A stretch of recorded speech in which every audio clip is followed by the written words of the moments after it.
Everyone knows that Formula One is one of the most expensive sports on earth, and most of the deals that happen within that sport are valued in multi-million dollars. It's impossible to reach that sport either as a driver or constructor if you cannot make a multi-million investment in the process. The majority of the current Formula One teams are owned by large companies, as it's impossible for a single person to afford the expenses of running a Formula One team. By first appearance, you may have an idea that Formula One is not something profitable, as teams have to spend large sums of money to maintain their competitiveness. But in reality, most of the Formula One teams generate large sums of money as revenue by running a Formula One team. They generate large profits through sponsorships and prize money. This video is to investigate how the prize money is divided among currently active Formula One teams. But before we proceed, hit the subscribe button and smash the bell icon for more exciting updates.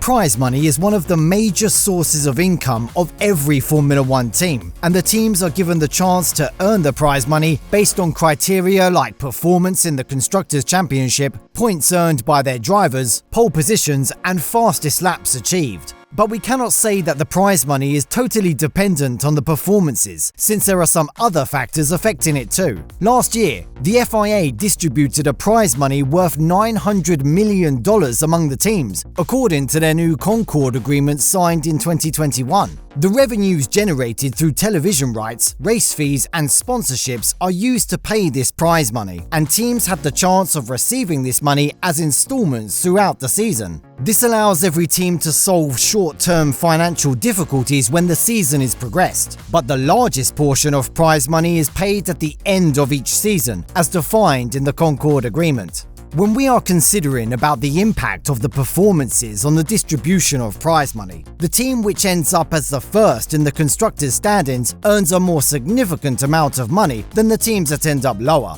But it is not as simple a process as you'd think, and people get crazy when they are trying to understand the equation behind the distribution of prize money. When we are considering the prize money received by each team at the last season, Red Bull, who finished the season as champions, were paid a prize money of around $169 million. But they were not the team that received the biggest prize money. Actually, Ferrari, who ended the season below Red Bull, earned $200 million at the end of the season, and Mercedes, who finished the season as third, was paid a prize money of only $10 million less than Red Bull. Yes, this is somewhat awkward, and that is why we said that the distribution of prize money is not entirely based on performance. If that simple equation was applied, Red Bull would have been the team to receive the biggest prize money.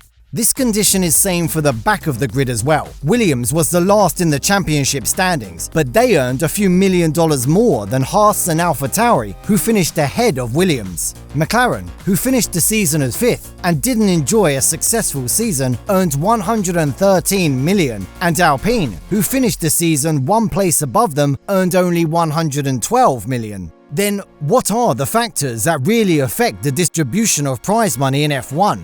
According to the 8th Concord Agreement signed last year, teams that finished the season as first in the standings receive 14% of the total prize money, while the last one receives only 6%. The top finisher was paid 20% earlier, and the new percentages were introduced as part of the 8th Concord Agreement with the intention of reducing the gap between the top and the back of the grid.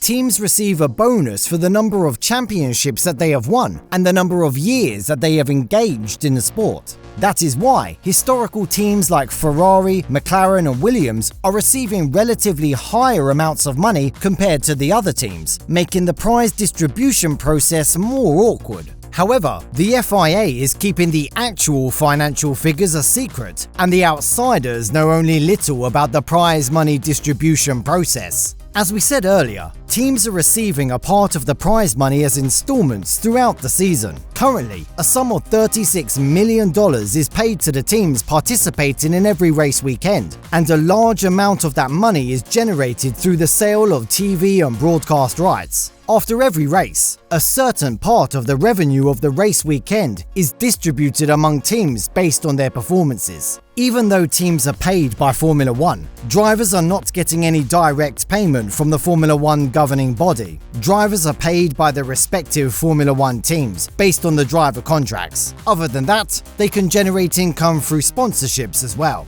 The 8th Concord Agreement will be active till the end of the 2025 season, and it will dissolve after 2026, as the 11th and 12th teams are ready to join the sport from that year. Even though the FIA wants to add 2 new teams to the grid, existing teams really hate that process, as they lose a considerable portion of their income with that addition. What do you think about the prize money distribution process of the FIA? Is it fair or not? Use the comment section below and share your opinion. Thank you very much for watching the video. If you enjoyed the video, subscribe to the channel to get more exciting Formula One news. See you in the next video, guys. Goodbye.